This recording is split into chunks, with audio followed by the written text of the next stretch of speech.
Bonjour à tous, c'est Adèle pour la chaîne Jolie d'épée. Je vous retrouve aujourd'hui avec un unboxing, mais qui ne sera pas un unboxing diamond painting. Je ne vais pas être originale et je vais faire comme beaucoup de chaînes l'ont fait avant moi ces derniers temps. Je vais vous proposer un unboxing point de croix. Alors c'est vrai que je vous ai dit il y a quelques temps que je ne souhaitais pas diversifier ma chaîne, que je préférais rester plus focus sur le diamond painting, éviter de multiplier trop les loisirs. Mais je vais faire une grosse entorse à cette règle et je vais inclure la broderie. Le point de croix en plus sur cette chaîne. Pourquoi? Parce que c'est un loisir qui me plaît énormément, que je pratique depuis des années, même s'il est vrai que je n'avais pas réalisé une petite croix depuis des années. C'est une activité que j'ai énormément fait quand j'étais adolescente, que je vivais encore chez mes parents. À l'époque, les kits étaient très chers. Donc avec ma maman, généralement ce qu'on faisait, c'est qu'on achetait la toile Aïda vierge. On avait des sèche-chevaux achetés à côté et on utilisait soit des magazines, soit des livres avec les grilles de modèles. Et puis c'est comme ça qu'on fonctionnait. Aujourd'hui, le loisir a été totalement révolutionné avec les toiles imprimées. Ça, c'est vraiment incroyable, c'est génial. Ça permet de pouvoir faire du point de croix l'esprit beaucoup plus libre. On peut le faire même avec des enfants qui sont en train de faire du bruit à côté de nous, même en regardant une série, ce qui n'était pas le cas avant. Avant, ça demandait vraiment beaucoup de concentration, puisqu'il fallait vraiment compter toutes les croix, et si on faisait une erreur, et ben, ça pouvait mettre en péril la totalité du motif. Donc c'est vrai que le fait que maintenant on ait toile imprimée, ça facilite vraiment beaucoup, et j'avoue que je me suis payé le luxe entre guillemets dernièrement de me prendre une toile chez un partenaire de Diamond Painting, et j'ai en peu de temps j'ai réalisé les trois quarts de la toile en une semaine. Voilà, je me suis plongée dedans. Alors je n'ai pas oublié le Diamond Painting, j'ai également fait du Diamond Painting. C'est vraiment deux activités qui ne nécessitent pas du tout les mêmes conditions. Le Diamond Painting, il faut être à sa table, il faut être sur une surface lisse, il faut avoir un environnement assez propre, dégagé, vous pouvez pas trop avoir de vent. Par exemple, moi je ne peux pas faire du diamond painting dehors parce qu'il y a souvent du vent, il y a beaucoup de poussière, etc. Donc ce serait infaisable. Par contre, sortir avec ma broderie, c'est tout à fait possible. Donc ça, c'est plutôt chouette. Ça permet aussi d'avoir une activité très légère et nomade, parce que la broderie, ça ne prend pas de place. Vous avez votre toile, vos fils, une petite paire de ciseaux dans une petite pochette. C'est hyper léger, vous pouvez glisser ça dans votre sac. Vous partez toute une journée en balade à la campagne, vous pouvez mettre dedans. Vous faites un trajet en voiture, vous pouvez prendre ça sur vous. Vous faites un trajet en train, vous mettez ça dans votre sac, il n'y a pas de problème. Vous pouvez presque toujours avoir un petit kit sur vous pour poser, pour faire quelques croix à un moment donné, tranquillement. C'est nickel. Franchement, de ce côté-là, c'est vraiment chouette. D'autant plus que maintenant, avec les toiles imprimées, vous n'avez pas forcément besoin de beaucoup réfléchir. Il faut juste être attention. Si les toiles sont imprimées correctement, ça se fait tout seul. Même si vous êtes dans un environnement ultra bruyant, vous pouvez avancer et vous pouvez vous détendre, vous focaliser sans problème. Donc ça, c'est vraiment chouette. Donc du coup, quand VIP Cross Stitch m'a proposé de choisir des articles chez eux, eh bien j'ai dit oui. Voilà, j'ai clairement dit oui. Il m'aurait proposé ça il y a quelques temps, je suis pas sûre que j'aurais dit oui. Mais là, en ayant fait de moi-même la démarche de commander une toile et de m'être vraiment remis dedans et d'avoir vraiment apprécié l'affaire et d'avoir envie de continuer, eh ben je me suis dit que oui, j'allais accepter et que c'était cohérent. Donc voilà, très longue introduction. Dans cette unboxing, dans cette sélection, j'ai choisi des modèles plutôt débutants. Avec une certaine progression. On va partir sur la toile vraiment normalement facile, spécial débutant. Vraiment, vous n'avez jamais fait une croix de votre vie, ça va être le modèle parfait pour avoir un résultat top en peu de difficulté, on va dire, et à vraiment apprendre le truc et en ayant vraiment quelque chose de joli à la fin. Une un petit peu plus compliquée, ensuite voilà, j'ai choisi d'autres modèles, donc on va regarder ça ensemble. Sur le site, honnêtement, j'étais incroyablement surpris des tarifs. Si vous aimez le point de croix et que vous en faites, n'hésitez pas à aller jeter un œil. Il y a des grandes toiles en 40 par 50 pour 2 ou 3 euros. C'est hallucinant. Donc n'hésitez pas à aller jeter un œil. Vraiment, vous allez avoir de quoi vous faire plaisir Je vous avoue que la sélection n'a pas été si simple. Je suis restée vraiment dans cette idée de choisir des choses pour débutants, ne pas avoir des choses trop compliquées à faire, mais je peux vous dire qu'il y a un sacré paquet de modèles, franchement, qui m'attirait énormément et que, à l'occasion, si peut-être plus tard, ils me font assez de l'œil. Moi aussi, dans ce que j'ai choisi, en général, j'aime bien les modèles où on voit la toile Aïda qui reste en dessous. Je suis moins fan des toiles qui sont totalement couvertes par, par la broderie. Je reste en partiel. J'aime le partiel en diamond painting. J'aime aussi le partiel en broderie. Vous allez voir ça. Alors, dans ce petit kit, nous avons, enfin dans cette petite commande, nous avons 4 articles. Tout d'abord, j'ai pris une petite paire de ciseaux. Si vous devez investir dans un objet supplémentaire en plus de vos kits, c'est une petite paire de ciseaux. Tout le reste va être fourni dans vos kits. Si vous n'avez jamais fait de broderie, que c'est la première fois que vous voyez des kits et que c'est juste ça vous intéresse et vous dites pourquoi pas, la seule chose dont vous allez avoir besoin en dehors du kit de broderie, ça va être une paire de ciseaux. Donc moi j'ai pris celle-ci qu'ils proposent sur le site, elle est super jolie. Super mignonne. Alors, elle est très pointue, faites attention. Ça a l'air de très bien couper. Est-ce que j'ai un petit bout de fil par ici? Non, j'ai rien. Bon, tant pis. Voilà, très joli. Le motif, regardez-moi ça, c'est tout fin. J'adore les ciseaux de brodeuse, ils sont toujours magnifiques. Quand j'ai vu ceux-là, j'ai craqué. De mémoire, ils sont pas très chers, hein. Ils sont à moins de 5 €, donc franchement, ça vaut pas le coup de se priver. Si vous faites une première commande de broderie, je vous conseille de prendre une petite paire de ciseaux. Et l'emballage, en plus, est super mignon, comme ça, avec la petite carte un petit peu à l'ancienne. C'est vraiment super mignon. Ensuite, au niveau des kits, on va les prendre dans l'ordre de difficulté, ce sera mieux. Alors, le tout premier kit que j'ai pris, c'est celui-ci. J'ai pris un kit uni. Si vous n'avez jamais fait de broderie, un kit uni peut être nickel pour vous, tout simplement parce que vous n'allez pas avoir à gérer les couleurs, mais uniquement à rester sur vos points, à vous appliquer sur les points, à regarder comment monter, descendre, etc. pour suivre votre modèle le plus facilement possible. Ce modèle cumule 2 points, c'est-à-dire qu'on va avoir les croix et comme vous pouvez voir, on va avoir le petit point arrière également à réaliser. Donc on va apprendre 2 choses sur ce modèle-ci. Normalement, il n'est pas très grand. J'essaie de choisir aussi des petites broderies, tout simplement parce que je préfère déjà avoir quelque chose de petit. Je préfère les petites broderies parce que ça me permet aussi de les intégrer à autre chose qui est mon idée de base et c'est plus facilement manipulable aussi. Donc ça se présente comme ça en petite pochette plastique bien épaisse pour ranger aussi, on peut ranger facilement le modèle dedans. Ça contient la toile en coton, les fils en coton, l'aiguille et les instructions. C'est une toile en 14 CT, il faudra la faire avec 2 brins et elle fait 28 par 21. Au dos, vous avez les explications, alors elles sont un petit peu sommaires. Bon, on vous explique comment dédoubler vos brins.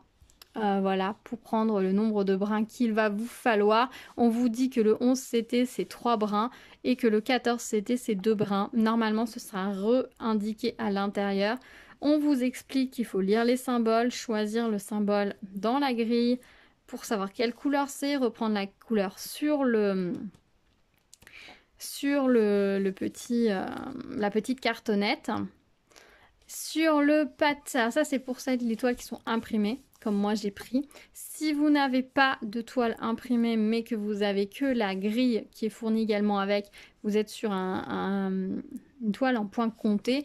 Il vous explique comment lire les symboles sur le patron, comment trouver la bonne couleur. Donc là, on est sur vraiment les grilles de diamond painting. Quand je vous dis que le diamond painting et la broderie point de croix, c'est sur la même base, j'ai vraiment l'impression qu'à un moment donné, le diamond painting est 100% issu du point de croix, puisque c'est les mêmes logiciels, c'est les mêmes grilles, tout est pareil. Donc on est vraiment sur l'un qui a découlé de l'autre. Donc comment prendre les fils. Alors, et après, il vous explique comment vous repérer et comment faire pour, voilà, comment vous repérer. Sur la grande grille, il va vous dire où est le centre et pour partir du centre sur votre toile vierge. Voilà. Alors, il vous donne un petit peu les points en bas. Je vous conseille d'aller quand même faire des recherches parce que par exemple là sur les points, il vous indique de faire point par point. Le point de croix ne se fait pas réellement point par point en réalité. Si vous avez une ligne, vous allez faire toutes vos demi-croix dans un sens et ensuite vous allez revenir et faire toutes vos demi-croix dans l'autre sens. Ça vous permettra d'avoir un résultat beaucoup plus net et régulier. Là, ce n'est pas vraiment ce qui est indiqué, enfin c'est pas clair. Donc du coup, vous allez pas, enfin si c'est plus ou moins ce qui est indiqué, mais c'est pas clair. Donc n'hésitez pas à aller regarder, à aller chercher quelques informations de plus. On a quelques notes en plus et comment nettoyer. Ils vous disent que il faudra tremper votre toile dans de l'eau below, je crois c'est en dessous, à moins de 30 degrés pendant 3 heures pour que la toile, enfin le motif imprimé sur votre toile disparaisse. Voilà. Et après, il faudra le repasser. Et puis, avec à la vapeur. Bref. Et ensuite, il faudra bien le laisser sécher à plat. Voilà. Voilà. Enfin, c'est sommaire, mais voilà. Donc, à l'intérieur, comment ça se présente? Donc, déjà, on a la petite feuille comme ceci avec le modèle qui est à réaliser. Ensuite, de l'autre côté, du coup, on a la grille tout court.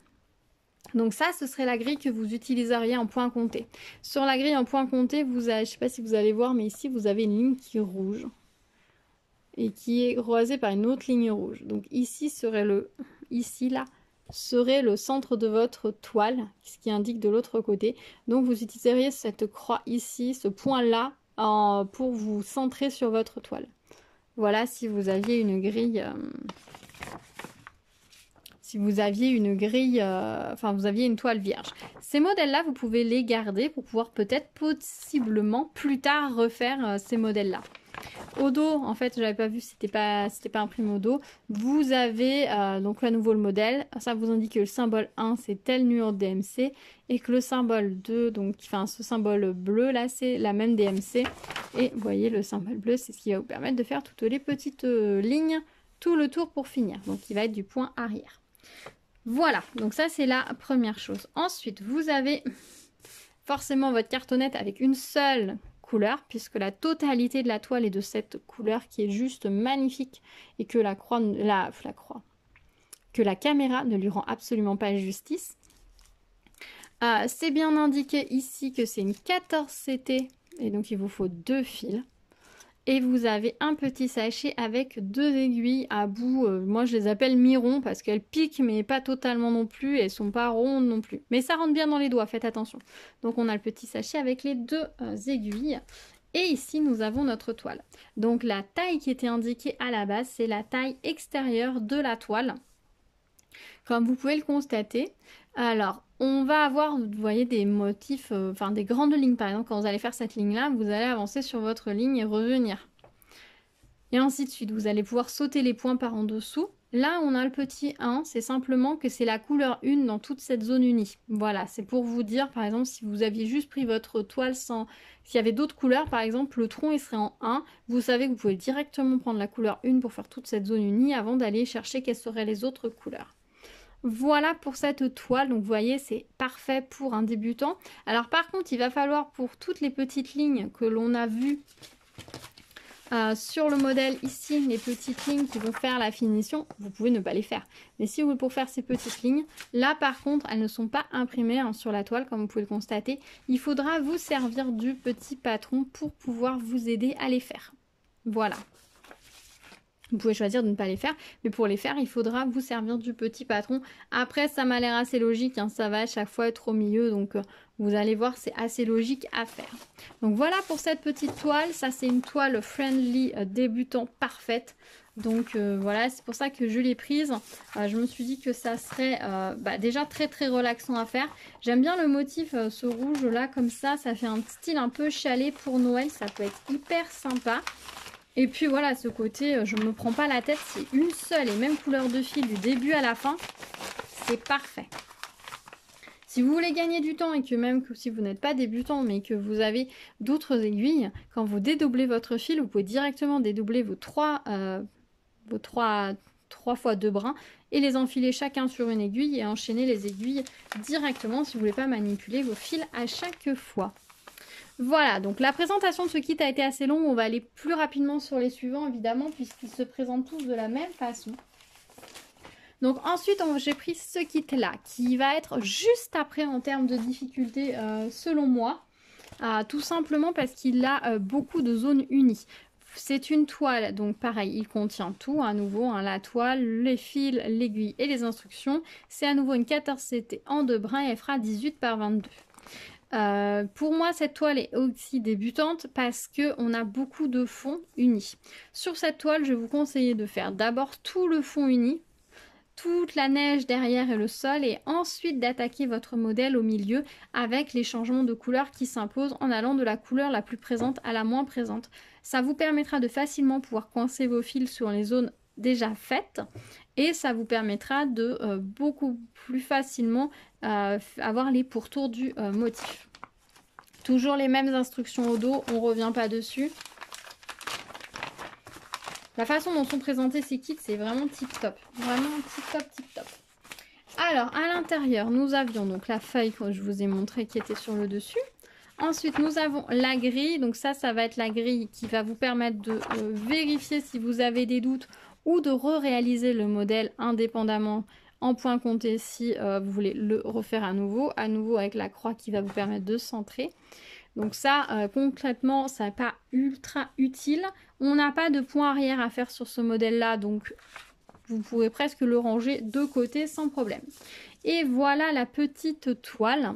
Donc là, à nouveau, on a le 08 qui vous indique que la couleur 8, c'est tout le vert du fond. On a le 6 qui vous indique que c'est le rose du bonnet. Le 11 qui est tout le orange du fond, qui est indiqué 2 fois. Et le 12 qui est tout le bleu du fond. Du bas. Donc moi je vous conseille de commencer par le vert, par l'orange, par le bleu, dans le sens que vous voulez, et d'ensuite vous attaquer aux autres couleurs. Donc d'abord ensuite de faire le rose, et le 3 aussi, le jaune, et ensuite d'attaquer le reste des couleurs qui va être beaucoup plus moindre en termes de quantité. Voilà au niveau des fils ce que ça donne, vous voyez, hein, le 8, 11, 12, il y en a pas mal à réaliser. Les autres fils, vous en avez juste un. Vous avez donc chaque fil qui est posé sur la bonne couleur. On a à nouveau les 2 petites aiguilles et c'est à nouveau précisé qu'on est en 14 CT, qu'il faudra 2 fils. J'aime beaucoup les couleurs, elles sont très sympas. Alors là, on est vraiment sur un motif Noël, hein, forcément, mais j'avais trouvé ça assez joli. Alors les fils sont très longs, soit vous travaillez directement avec le fil comme ça, soit vous les coupez en deux et vous faites 2 aiguillés. Ça, c'est à vous de voir si vous aimez travailler avec une grande amplitude de mouvement ou non. Voilà, je sais que ma maman les coupe en 2, moi non. Donc ça, c'est vous qui voyez. Voilà pour ce petit modèle. Donc ça, je le dirai en deuxième également débutant friendly sans souci. En commençant par le fond, de façon à ce que ce soit plus facile pour vous. Ensuite, je le range correctement parce que je trouve ça super joli, ces petits rangements. Ça permet de les ranger facilement, c'est propre, on peut s'en resservir, c'est vraiment nickel. Ensuite, l'autre toile. Alors, les autres toiles sont un petit peu plus compliquées. Je ne sais pas laquelle je mettrai en débutant et en pas débutant. Je dirais celle-ci. Ouais, je sais pas. Celle-ci, il y a moins de points comptés. De points arrière. On va continuer avec celle-ci. Les deux autres sont un petit peu plus complexes. Alors ensuite, on a celle-ci. Donc c'est une toile toujours la même marque, on a toujours les mêmes choses dedans, c'est toujours une 14 CT et elle va faire 30 par 29. Les instructions au dos y sont toujours. On va regarder à l'intérieur. On a à nouveau donc la petite fiche qu'on vient de voir. Le modèle ne tient pas en totalité sur la feuille, donc il faut tourner pour avoir à la fin. La grille qui ressemble 100% à une grille de Diamond Painting. On va avoir des points arrière à faire, donc ils sont indiqués ici. Donc il va falloir les repérer ici partout une fois que vous aurez brodé tout le reste pour pouvoir les ajouter, par exemple pour ajouter les détails du chat Autant sur la première, vous pouvez faire l'impasse et ne pas les mettre si vous ne voulez pas les mettre ou que vous avez un petit peu peur de vous y mettre. Autant là, il va falloir les faire puisque c'est les pattes de l'oiseau, c'est les tiges de la fleur, c'est le pied de la girouette, c'est les motifs dans le chat, les petits traits dans la maison. Voilà, donc si vous les faites pas, ça risque d'être un petit peu dommage. Et apparemment, vous avez aussi des nœuds à faire. Les French Knot. Alors, je ne sais pas où ils sont. J'avais pas fait attention à ça. Un rond. Ah, c'est les yeux des oiseaux. Voilà, c'est l'œil de l'oiseau.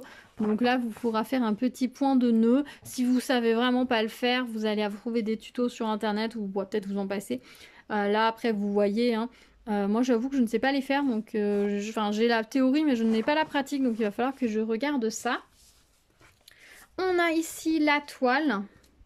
Alors, beaucoup de couleurs, beaucoup. Alors, il faudra faire attention quand vous allez faire les fleurs, de ne pas faire trop de fils qui passent à droite, à gauche en permanence, sinon ça risque de se voir un petit peu par transparence selon l'utilisation que vous en faites. Les parties les plus simples à commencer, ça va être la maison, forcément, avec ses couleurs unies, vous le voyez bien. Ensuite, ça va être les fleurs. Beaucoup de blanc sur cette toile. Il n'y a pas tant de temps à broder que ça, mais ça va être occupé un petit moment quand même. Donc voilà.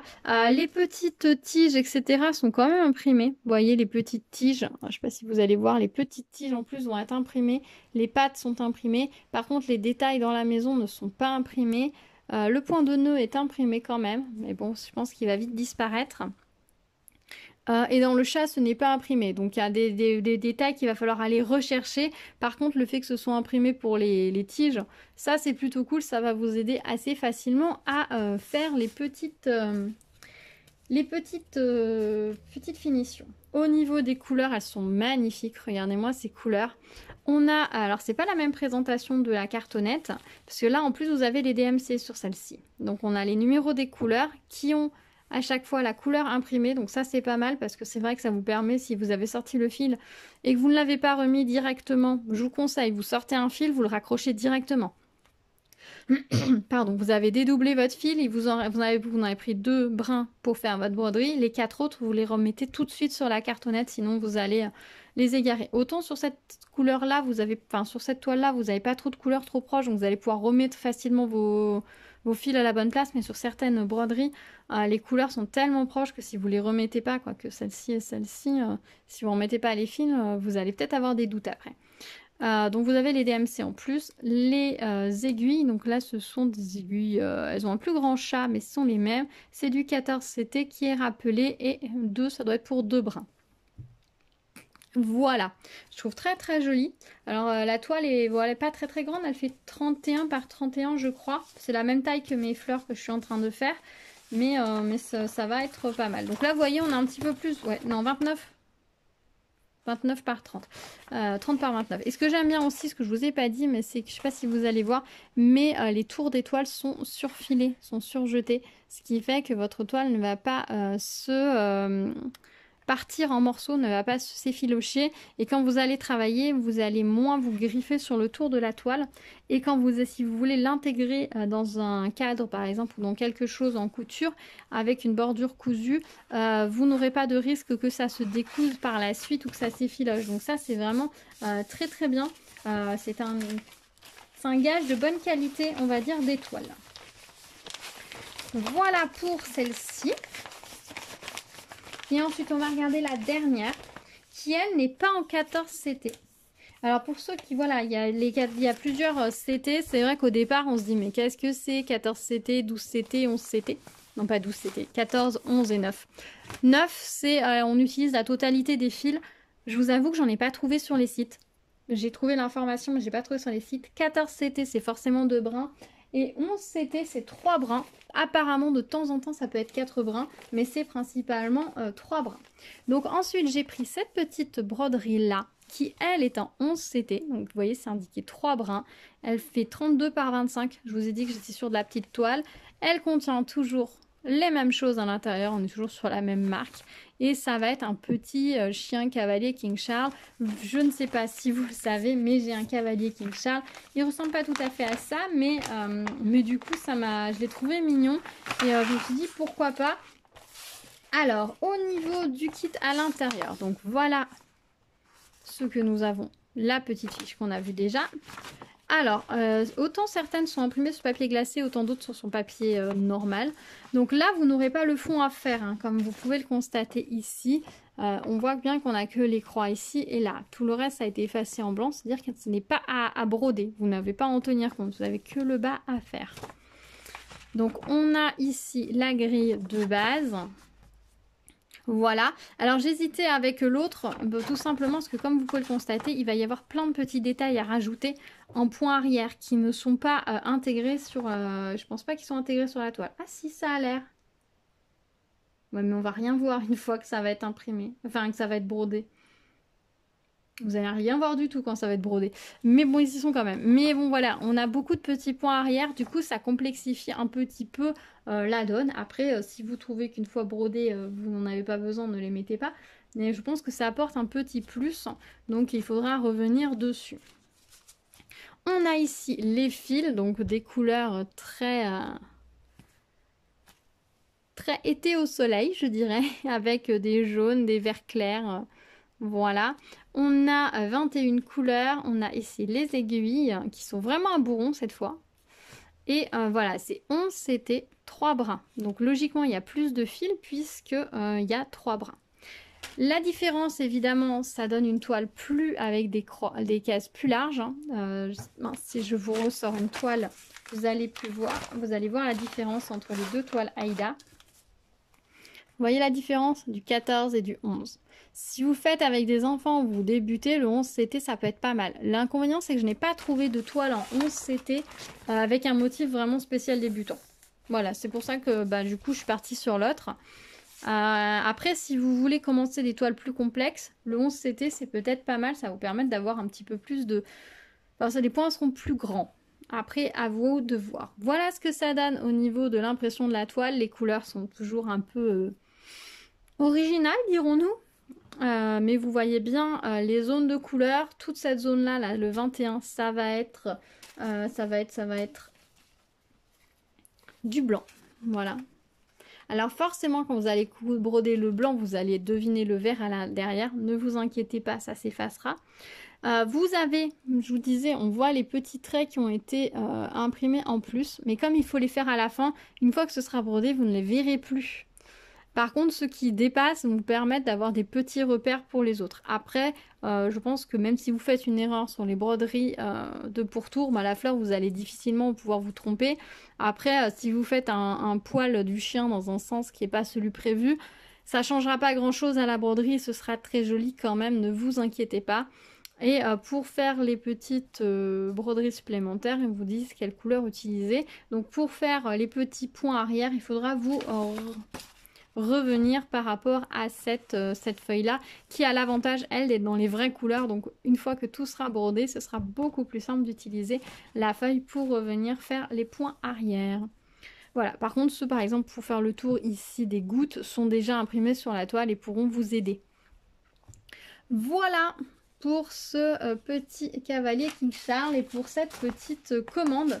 Dites-moi ce que vous en pensez, si ça vous a plu, si la broderie c'est quelque chose qui vous intéresse, ou alors vous dites oh non, encore pitié, pas encore un haul de broderie, on en a marre, on est là pour regarder du diamond painting. Dites-moi tout dans les commentaires, je peux tout entendre. Je vous avoue que j'en ai profité parce que voilà, c'est un loisir qui me plaît et j'ai choisi 4 modèles qui me plaisent. Je tâcherai de vous les montrer sur la chaîne, voilà, aussi, pour que vous puissiez voir le résultat. Alors, je ne vais pas vous donner de rythme ou autre, ce sera au fur et à mesure de mes réalisations. Je sais que j'ai choisi 1 ou 2 autres modèles pour Noël, de style un peu différent, donc on regardera ça. Mais voilà, on va pas, je vous en rassure, on va pas changer la donne et cette chaîne restera principalement diamond painting. Voilà, mais je trouvais ça intéressant de vous montrer un petit panel de broderie, enfin de points de croix, et vous donner quelques conseils pour choisir, parce que c'est vrai que c'est un loisir qui est vraiment très très sympa, très agréable, qui peut vous tenter. Et je ne peux que vous encourager à essayer, mais parfois on est un petit peu démuni par rapport à tous les modèles qu'il y a. Et c'est vrai que si vous commencez directement par certains modèles, vous allez vous décourager où vous allez galérer, vous allez peiner. Donc je trouvais ça intéressant de pouvoir vous montrer un petit panel de toiles qui vont permettre dans un premier temps de faire vos premiers pas et ensuite d'aller vers des choses un peu plus complexes. Celle-ci, le uni, c'est vraiment le must. J'avais à la base choisi une autre toile où c'était deux petits rennes qui se faisaient un bisou avec écrit Merry Christmas qui avait 3 couleurs mais qui malheureusement n'était plus disponible. Donc du coup, je suis passée sur le petit lutin. Honnêtement, ce genre de toile, c'est absolument parfait pour les débutants.